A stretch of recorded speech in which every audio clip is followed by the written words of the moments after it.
ஆழ்ந்த காற்றழுத்த தாழ்வு மண்டலம் இன்னும் புயலாக அதிகாரப்பூர்வமாக அறிவிக்கப்படவில்லை. இந்த நேரத்தில் இப்போ மழையினுடைய தாக்கம் எங்கெங்கெல்லாம் தற்போது இருக்கக்கூடிய இந்த நேரப்படி இருக்கும் அப்படிங்கிறத நம்ம முதல்ல பார்க்கலாம்.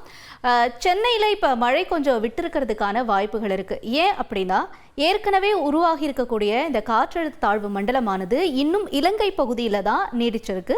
இது நகரத்துக்கான இந்த வேகம் என்பது சற்று குறைவாக இருக்கிறதோ அப்படிங்கிறதா நமக்கு செயற்கைக்கோள் காட்டக்கூடிய ஒரு கணிப்பாகவும் இருக்கு.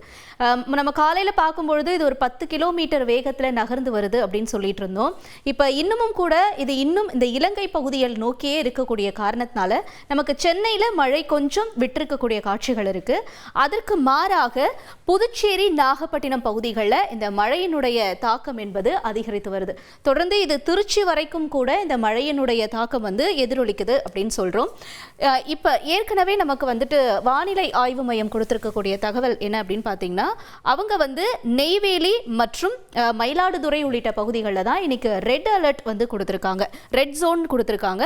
மற்ற பகுதிகளாக இருக்கக்கூடிய ராமநாதபுரம், சென்னை, புதுச்சேரி உள்ளிட்ட இடங்கள்லாம் மழை என்பது தாக்கம் என்பது கொஞ்சம் குறைவாக இருப்பதாக இருக்கிறோம். ஏன்னா முதல்ல நம்ம திங்கட்கிழமெல்லாம் பார்க்கும் பொழுது அதிகப்படியான மழை ராமநாதபுரத்தில் தான் இருந்துச்சு. ஆனால் இன்னைக்கு கொஞ்சம் ராமநாதபுரத்துக்கு சிறு இடைவேளை கிடைச்சிருக்கு அப்படின்றதான் நம்ம புரிஞ்சுக்க முடியுது. சரி, இந்த மழையினுடைய தாக்கம் வரக்கூடிய மணி நேரங்களில் எவ்வாறாக இருக்கும் அப்படிங்கிறத பார்த்துருவோம். நம்ம ஏற்கனவே சொல்லிட்டு இருக்கக்கூடிய இந்த காற்று சுழற்சி, அதாவது ஆழ்ந்த காற்றழுத்த தாழ்வு மண்டலம், இது இங்கே அதாவது வங்கக்கடல்ல இருந்து நாகப்பட்டினம் வரைக்கும் சுமார் 427.9 கிலோமீட்டர் தொலைவில் மையம் கொண்டிருக்கு. அடுத்தபடியாக இது இலங்கை திருகோணமலை அப்படின்னு சொல்லுவோம் இல்லையா, யாழ்ப்பாணம், திருகோணமலை உள்ளிட்ட இடங்கள்லாம் பார்க்கும் பொழுது சரியாக ஒரு 267 கிலோமீட்டர் வரைக்கும் இந்த சுழற்சியானது நீடித்து கொண்டிருக்கிறது. சென்னை அப்படின்னு நம்ம பார்க்கிறோம். இந்த சுழற்சியிலிருந்து நம்ம அடுத்தபடியாக சென்னை வரைக்கும் எங்கே இருக்குன்றதை பார்ப்போம். கிட்டத்தட்ட 539.9 கிலோமீட்டர் தொலைவில் சென்னையிலிருந்து இந்த காற்று சுழற்சி இருக்குது. இது மேற்கு வடமேற்கு திசையை நோக்கி மேலே நகரும் பொழுது பட்சத்தில் தான் நமக்கு சென்னைக்குள்ள மழையினுடைய தாக்கம் அதிகரிக்கும். அதற்கு முன்பாக வரைக்கும் டெல்டா மாவட்டங்களில் தான் இந்த மழையினுடைய தாக்கம் என்பது நீடிக்கும் என்று சொல்லப்படுகிறது. இப்போ சரியாக நம்ம புதன்கிழமை ஒரு 12 மணிக்கு மேலே இருக்கக்கூடிய நிலவரத்தை பார்க்கலாம். 12 மணிக்கு மேலே இந்த மழையினுடைய தாக்கம் எங்கெங்கெல்லாம் அதிகரிக்கும் அப்படின்னு பாருங்க.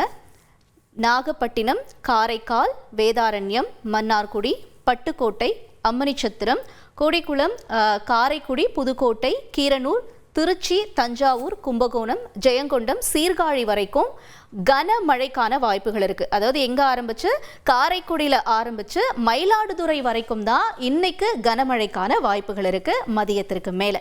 அதற்கு அடுத்தபடியாக இருக்கக்கூடிய புதுச்சேரி, மதுராந்தகம், காஞ்சிபுரம், சென்னை உள்ளிட்ட இடங்கள்லாம் இன்று ஒரு மிதமான மழைக்கான வாய்ப்புகளாகத்தான் இருக்கும். இந்த காற்று சுழற்சி, அதாவது காற்றழுத்த தாழ்வு மண்டலம் மெல்ல மெல்ல மேற்கு வடமேற்கு திசையை நோக்கி நகரும் பொழுதுதான் மற்ற இடங்கள்லாம் மழையினுடைய தீவிரம் என்பது அதிகரிக்கும். வியாழக்கிழமை நமக்கு ஒரு சற்று இடைவெளி கிடைக்கிறதுக்கான வாய்ப்புகள் இருக்கு. ஆனால் அதே வியாழக்கிழமை டெல்டா பகுதிகள், அதாவது நெய்வேலி உள்ளிட்ட இடங்கள்லையும் புதுச்சேரி உள்ளிட்ட இடங்கள்லையும் இந்த மழையினுடைய தீவிரம் என்பது அதிகரிக்கும். அடுத்தடுத்து வரக்கூடிய நாட்களில் மழையானது மெல்ல மெல்ல கொஞ்சம் குறையும் அப்படின்னு தான் நமக்கு வரைபடம் காட்டுது.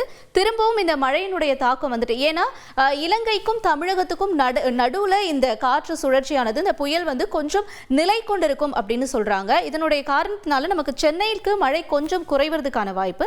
அதற்கு அடுத்தபடியாக வியாழன், வெள்ளிக்கிழமை போல நமக்கு தீவிர மழைக்கான வாய்ப்புகள் என்று சொல்லப்படுகிறது. இதுதான் தற்பொழுது இருக்கக்கூடிய இந்த ஆழ்ந்த காற்றழுத்த தாழ்வு மண்டலத்தினுடைய நிலைமையா இருக்கு. சரி, அவ்வாறாக இருக்கும் பட்சத்தில் இப்ப நம்ம வரக்கூடிய நாட்கள்ல மற்ற பகுதிகளில் மழையினுடைய நிலவரம் எந்த அளவுக்கு இருக்கும் அப்படிங்கிறத நம்ம பார்க்கலாம். நமக்கு ஒரு வெள்ளிக்கிழமை போல ஒரு 12.3 மில்லிமீட்டர் வரைக்கும் மழை பதிவாகிறதுக்கான வாய்ப்புகள், அதாவது சராசரியாக ஒரு 3 மணி நேரத்திற்கு. காஞ்சிபுரத்தில் 13.3 மில்லிமீட்டர் வரைக்கும் மழை பதிவாகிறதுக்கான வாய்ப்புகள் இருக்கும். மதுராந்தகத்தில் 14.2 மில்லிமீட்டர் வரைக்கும் மழை பதிவாகிறதுக்கான வாய்ப்புகள் இருக்கும்.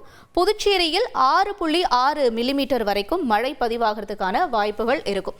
தொடர்ந்து இன்றைய நிலவரப்படி பார்க்கும் பொழுது நாகப்பட்டினத்தில் 3 மணி நேரத்திற்கு இடைவிடாது பெய்யும் அப்படின்னா ஒரு 4 மில்லிமீட்டர் வரைக்கும் மழை பதிவாகிறதுக்கான வாய்ப்புகள் இருக்கும். ஒரு 3 மணி நேரத்திற்கு அதாவது 3 மணி நேரம் அப்படின்னு பார்க்கும்பொழுது சராசரியாக ஒரு 2 3 சென்டிமீட்டர் வரைக்கும் மழை பதிவாகிறதுக்கான வாய்ப்புகளாக இருக்கு. இதுதான் தற்பொழுது இருக்கக்கூடிய வானிலை நிறுவனத்துடைய தகவலாக இருக்கிறது நேயர்களே.